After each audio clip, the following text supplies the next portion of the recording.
Jeg kan løbe 200 meter på 2 minutter. Jeg kan løbe 200 meter på 1,30. Jeg kan løbe 200 meter på 1,25. Jeg kan løbe 200 meter på 1,15. Det vil jeg se. Okay, fint nok.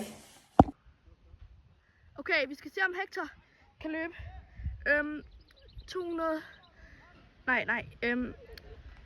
200 meter på 1,15. Og jeg har en timer her. Hector løber her.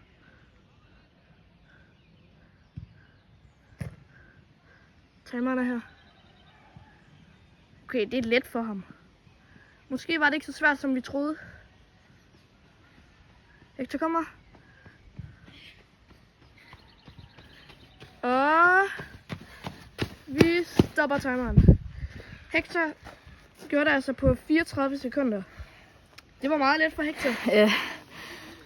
Nå, vi ses i næste video. Hej. Husk at like og subscribe for mere content. Det er nemt, og det er gratis. Og du kan altid ombestemme dig. Hej hej.